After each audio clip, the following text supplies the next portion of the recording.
Into another episode of the Incline Dodgers podcast. This is Kevin Klein speaking, trying to get as many podcast episodes in before I'm off to Europe. But your Los Angeles Dodgers keep on winning. They're 33-17. I like that number, and even 50 games. I'm so excited to be joined by Jeff Spiegel, main host, I guess you could say, president of DodgerHeads of Dodger Blue 1958. Jeff, so thank you so much for coming on.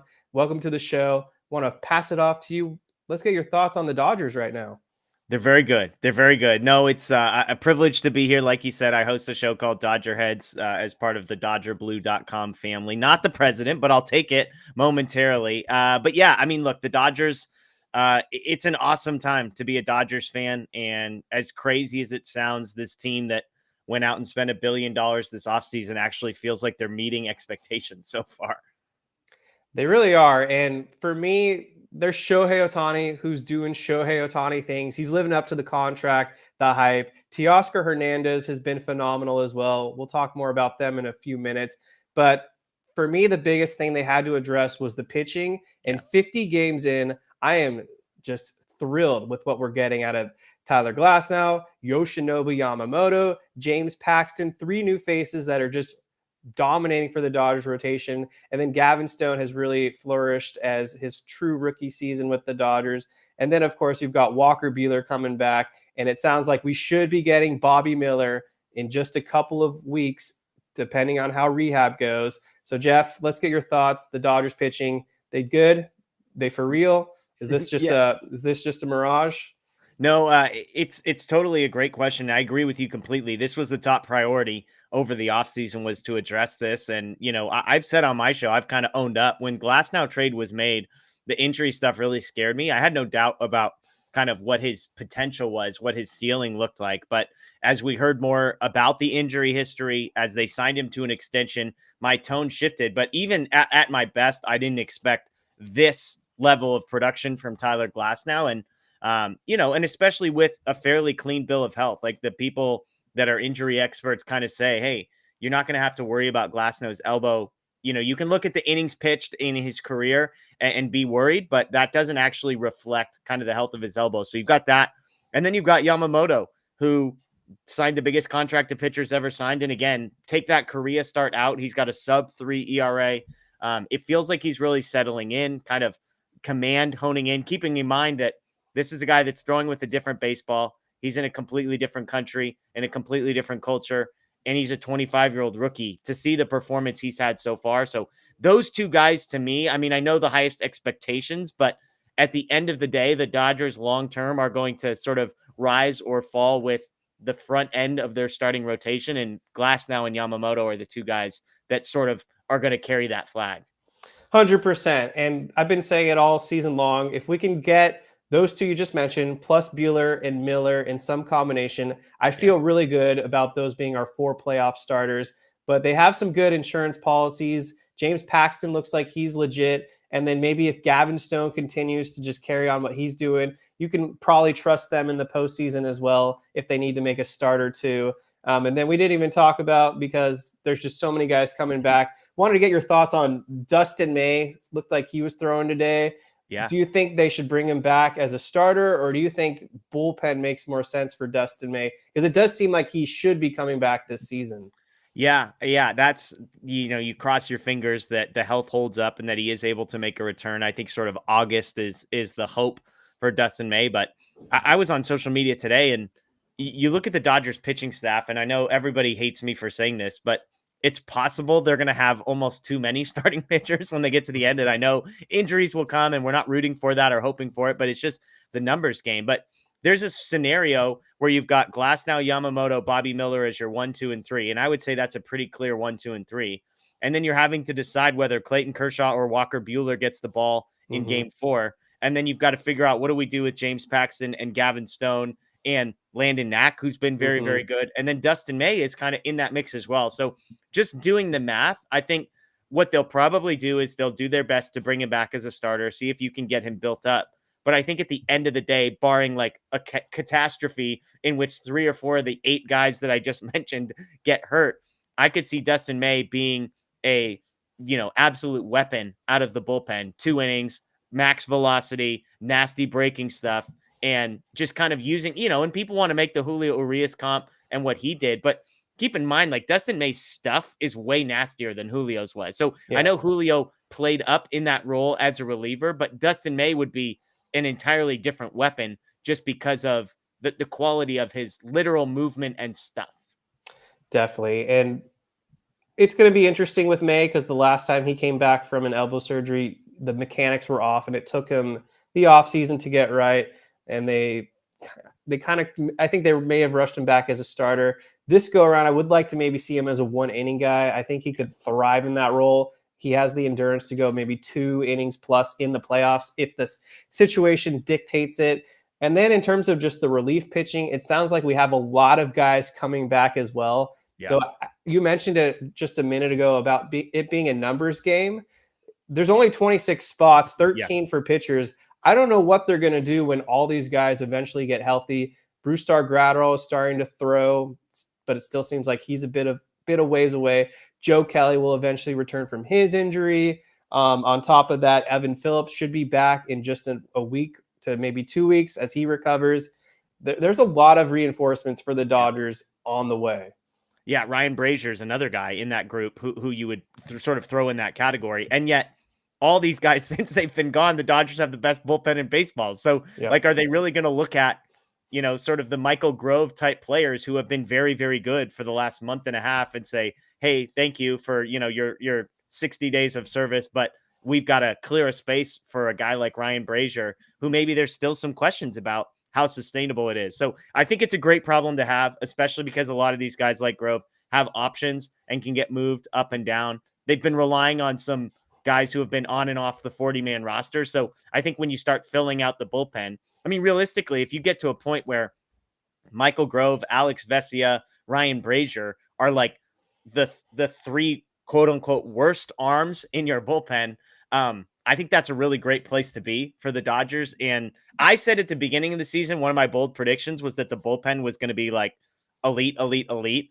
And I looked really, really stupid for the first month and a half. And then their best relievers got hurt. And then they kind of became an elite bullpen. So I don't know if I was right or wrong, but I would like to think that when all these guys get healthy and you have Phillips and you have Trinan and you have Hudson, who's looked very good, and Vesia, who's looked very good, Graterol, those 5 guys, that's like, most teams would love to have 2 or 3. If you have those 5 with then a guy like Michael Grove, a guy like Ryan Brazier, I know I'm missing some folks somewhere in there, but like those guys as Joe Kelly, as your 6, 7, and 8 guys in the bullpen, that's when you're starting to talk about a group that you can have some confidence in.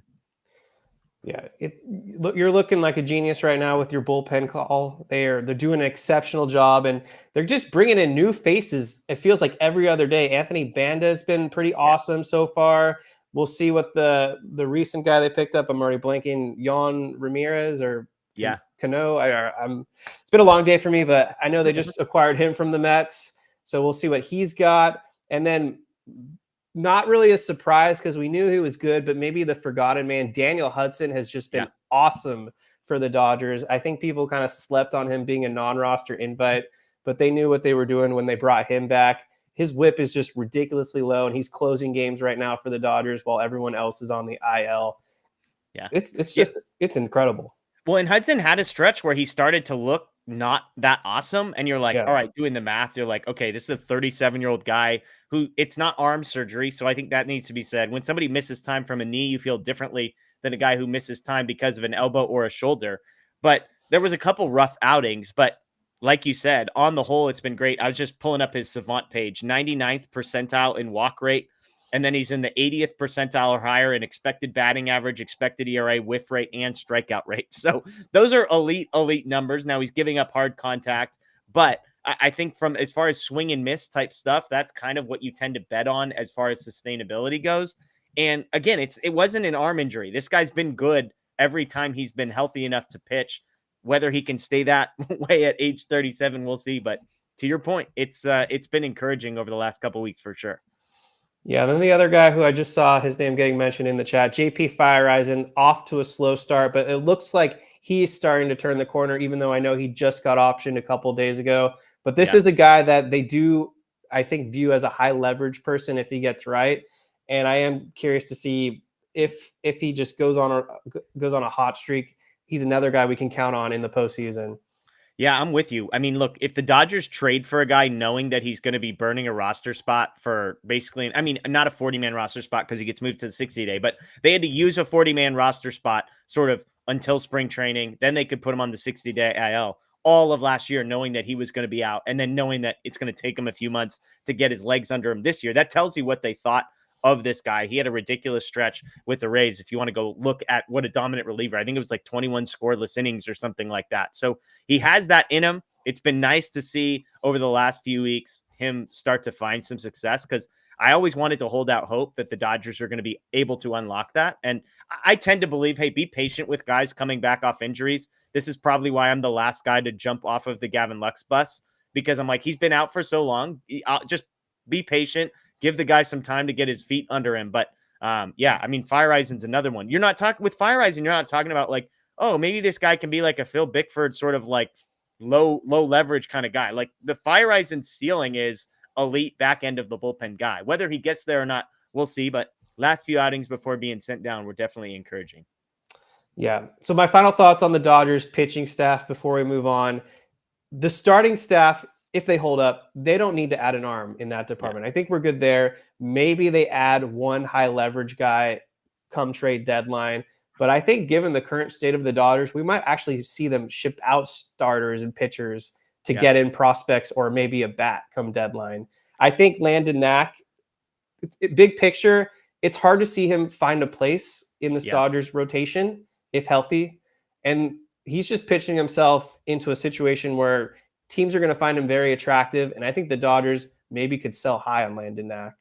Yeah. I mean, look, because we did the math on there's 8 guys who could potentially be healthy at the end of this year, potentially being the operative word. And you've got Gavin Stone, you've got Landon Knack in that group. Well, keep in mind that next year, Shohei Ohtani, the pitcher, is going to come back. Yep. You've got Tony Gonsolin, who's expected back at some point. You've got 2 prospects in Nick Frasso, who might be healthy, River Ryan, who could be ready, Emmett Sheehan, he's out for a long time this year. So the only guy, like I just named 12 pitchers, basically, the only 2 of those guys who are potentially going to be gone are Walker Buehler and James Paxton. They're the only 2 not under contract. So there's a scenario where you have all these guys. And yes, I know you can't have too much starting pitching. A lot of those guys have options, but I don't think it's crazy to say, could they actually trade out of, a Gavin Stone type or a Landon Knack type to acquire an outfielder if that's the direction they want to go, or to acquire a bullpen arm, something along those lines. I don't think it's crazy just because of the current logjam, as well as it's not getting any less logjam. Roki Sasaki, I didn't mention, if they go get him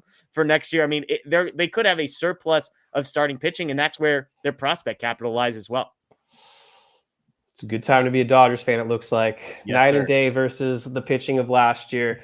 So there's 2 MVPs, and I think they both happen to be on the Los Angeles Dodgers. I think right now it's a race between Mookie Betts and Shohei Ohtani. Jeff, where are you currently leaning?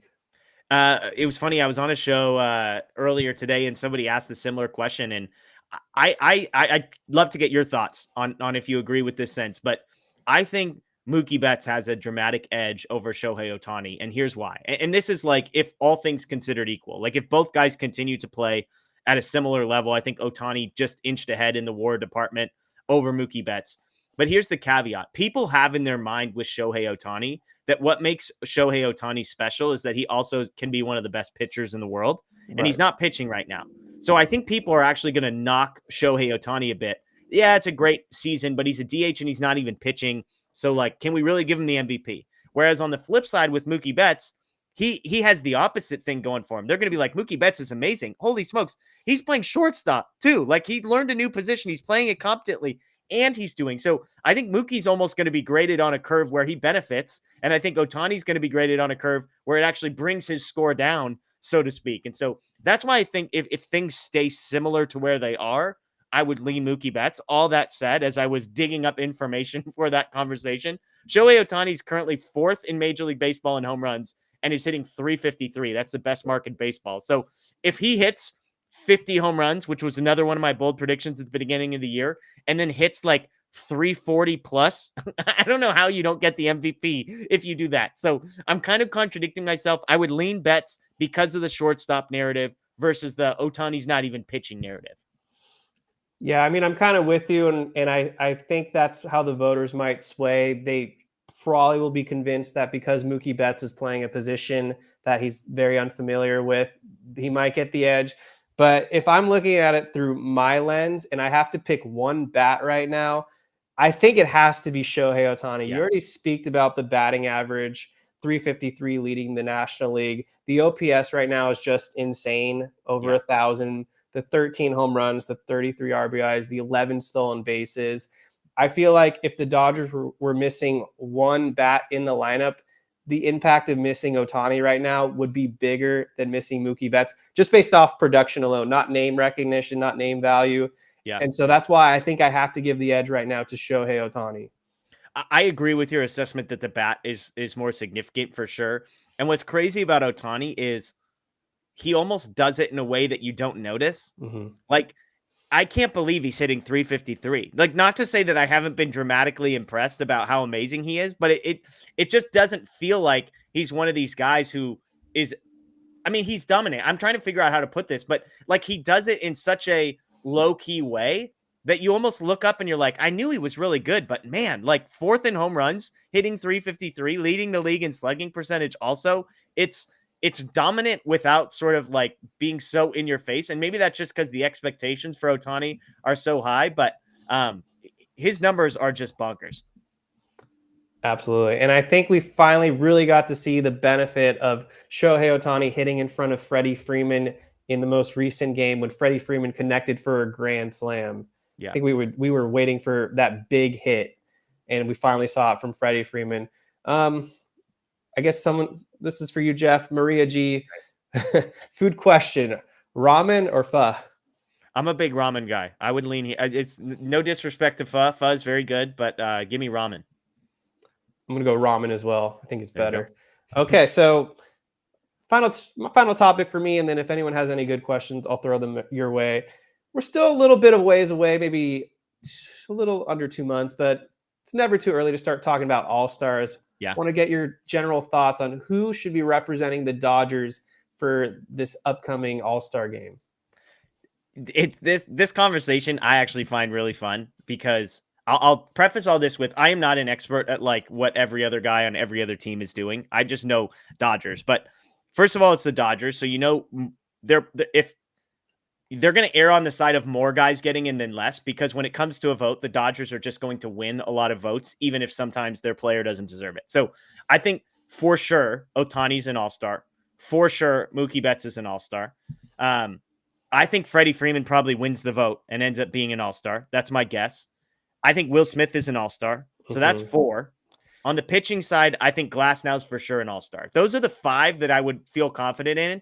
And again, I want to emphasize, first of all, people are down on Freddie Freeman. The guy's hitting 300. He's hitting like 298 and everyone's panicking. And he just hit a grand slam the other day. So I'm not saying Freddie Freeman is the best first baseman in the National League. Yeah. I'm just saying I think he's going to get voted in because he plays in LA and he's Freddie Freeman. So I would say those 5, like I would place a wager that those 5 guys get in. Do you disagree on any of those 5? I do.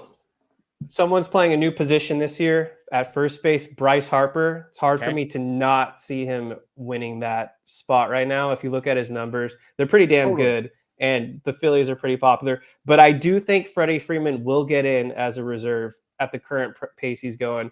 And then I don't think you mentioned his name. Maybe you did. Teoscar Hernandez. I think he deserves to be an outfield, maybe an outfield reserve right now, just given his numbers. I think he may have just lost it, but he was leading the National League in RBIs just a couple days ago. I think 36 RBIs, if I remember correctly. And he's got the home runs and the run production. Don't look at the other stats. The on base could be a little higher, but he's getting a job. He's getting the job done with runners on base. Pitching wise, I think Glasnow for sure gets in. Yamamoto, I think, is on the cusp. Yeah, he could get in if he continues this hot pace he's going. And then he got hurt, but maybe he works his way back. I think Evan Phillips has to be an all-star if he gets enough innings and reps under his belt. Yeah, I think Teoscar is going to be the guy who loses out because of all of the other Dodgers that are already in. You know, this is the classic, like the Rockies need to have someone on the all-star team. And so it's at some point it ceases to be who are the best players. And Yeah. it's like, well, how do we fit the jigsaw puzzle together to make sure that there's a Rocky on the team and there's a Pirate on the team, that Right. kind of a thing. I would say, other than the 5 I mentioned, I would say Yamamoto would be the guy that I think would be the 6th if the Dodgers get there. Hmm. Because and look, I mean, a week and a half ago, I think you could have made a case for Max Muncy. He's playing great defense and was hitting the crap out of the baseball. So I think like Muncy, Teoscar, Evan Phillips are the 3 guys I would describe as outside looking in, barring something crazy happening. But I would say the 5 I started with, and then Yeah. I think Yamamoto is probably 50-50 for me. And yeah, I forgot to mention his name, but I know you mentioned him. Will Smith will get on the All-Star team. Yeah. He's got a battle right now with William Contreras of the Milwaukee Brewers. I don't know how dedicated Brewers fans are to voting, but it'll probably be between those two for that All-Star catching job. Yeah. Yeah. No, I'm with you. I think if Smith doesn't get, I think he's in a spot where even if he doesn't get voted in, I think he's going to be on that list no matter what. Absolutely. All right. Well, Jeff, was there anything else Dodgers related you wanted to cover before we got a game to go watch? Yeah, seriously, Dodgers, Diamondbacks. I mean, I guess I'll ask you one question. As far as the division goes, the Diamondbacks currently in 4th, Mhm. Padres in 2nd, Giants in 3rd. I think somebody in the chat was saying that the Giants may have lost, or I missed it. Whatever's been happening while we've been here. But like, who are you most scared of, if anybody? Who? Well, I shouldn't say that. I don't think we're scared of anybody. Who do you think finishes 2nd in the National League West? I'm a little more nervous because the last couple years have really scarred me, and these were teams I thought we were going to for sure beat, and then we didn't in the NLDS back-to-back years. Yeah. To kick off the season preview, I said that the San Diego Padres were going to finish in 2nd place and probably be I guess I also had the Giants being. So I had the San Diego Padres being in there as the 5th seed. I think they are still the biggest threat to the Dodgers. Nobody's going to catch us for the division, but Yeah. just the way the format rolls these days, it honestly doesn't even matter if you win the division or not. You just have to be one of the hottest teams entering the postseason dance. So Yeah. for me, I think the Padres are actually, big picture here, I think they're the 2nd biggest threat to the Dodgers in the National League overall. I think the Philadelphia Phillies are the biggest threat. You just look at what their pitching's been doing as well as their offense. They've got 4 really good starters. And then, of course, Bryce Harper, Kyle Schwarber, Trey Turner once he comes back. Yeah. Alec Boehm's been good. And then the San Diego Padres, I would say, probably are the 2nd biggest threat. They're probably going to enter the postseason just barely above 500, but they've been playing us tough. We know AJ Preller has one job, and that's to assemble a squad to beat the Dodgers. So far, mission accomplished, I guess, because the Padres celebrate regular season wins more than anything. But Machado's not even going. Bogarts has been a huge bust, but yet they still seem to find ways to play the Dodgers tough. Yeah, I'm with you. I think the Padres are the 2nd best team. I don't think they're a threat to the Dodgers, like we were saying in the division, but yeah, I just think they have enough talent that if those guys figure it out, I wouldn't. That would be the team I'd be most worried. I still have the Braves ahead of them just because of all the guys that are struggling, but Phillies and Braves, I would say, and then yeah, I'm fine putting the Padres 3rd on that list. And we know that AJ Preller loves to make a big trade. He got Arias pretty early on, but he's going to be willing and dealing probably closer to this trade deadline. Yeah. I don't know what names are really going to be out there yet. I know that we did get a question on Instagram. Since we have time, maybe I can get to it real quick. Coming from Javi791, coming closer to trade season, who's the key players the Dodgers got to let go? Yeah, trading away. The Dodgers, that's a tough. I mean, I don't think it's going to be anybody of substance. Like, I think the biggest guy who could get traded. I mean, I suppose everyone wants to talk about Gavin Lux. I'm highly skeptical that they're going to trade Gavin Lux. That's me. I mean, I guess you could say, like, is there a chance somebody like James Outman gets traded? Maybe. I think it's more likely a pitcher.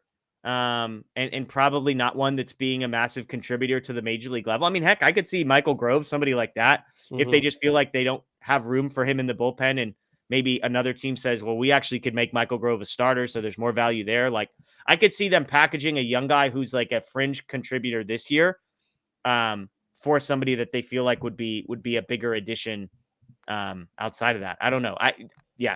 That would be my answer. Yeah, I agree with that. Michael Grove makes a lot of sense, especially if a team wants to give him another opportunity as a starter. I already mentioned Landon Knack. Miguel Vargas, he's a big one on the fence. Can he find a role with the Dodgers? He's in the lineup tonight. Let's see what he does for Los Angeles. And then guys that haven't really appeared at the major league level yet, but Diego Cartaya, always a question mark if he's going to be a trade asset. So those are probably the big names I've got. And then the final question, Jeff, and then we will sign off, coming from Jonathan with an X in his name. Does it concern you that the Dodgers are too reliant on Ohtani and Mookie? It does not. It does not concern me. We just mentioned that we think there's like potentially 6 all-stars in this lineup when everybody's healthy. I think the reason somebody would even suggest they're so reliant is because those guys are so good and they get paid lots of money because they tend to be consistently very good. The irony that you would be so dependent on fill in the blank and not mention Freddie Freeman or Will Smith, I think answers the question. I think the Dodgers lineup is the deepest it's been in a long time. I think there's a clear top 3, then there's a clear 4, and then I think there's a clear 5 and 6 in Teoscar and Muncy, and I like all 6 of those guys. And look, I'm an optimist. I still have hope in some of the guys in the 7, 8, 9 spot. You know, Andy Pages up and down a little bit, had a little bit of a dry spell, gets the home run a few days ago. So I don't mind him there. Jason Hayward, I think, is going to be able to give you some competitive at-bats in the midst of a platoon. And then I think you're just basically saying, can somebody out of Kike Hernandez, James Outman, Gavin Lux, Miguel Rojas, whoever it is, like, can somebody from that group, 1 or 2 of those guys emerge as a bat that you don't trust? Like, can you get even close to league average? And if that's the case, then the lineup is incredibly deep. So, that's a long-winded way of saying I am not at all worried about being too reliant on Ohtani and Betts. Well said. Yeah, I don't have much to tack on to that. I pretty much agree with that entire assessment. For me, the biggest key, and there's a long ways still ahead because we're only 50 games in, but someone at the bottom of the order needs to step up for the Dodgers. I think that's just been something that's stood out to me the last few postseasons, is that 7 through 9, for the most part, have been automatic outs. So if somebody can get it going, get on base for the top of the order, second time through, I think that'll make a huge difference come playoff time. But this Dodgers team, they are rolling right now. And thank you so much for coming on to the show today, Jeff Spiegel. Another opportunity for you guys out there, comment along in the comments section after you watch this video, or because it's at the end, or if you're listening on the audio feed, jump on. Free opportunity to win a Walker Buehler bobblehead. All you need to do is mention Buehler's name in the comment section, and you get a drawing. You do that for all the videos, you get multiple drawings. So Jeff Spiegel, make sure to check out his show, DodgerHeads, and I want to thank you again for coming on. Yeah, no, I appreciate it.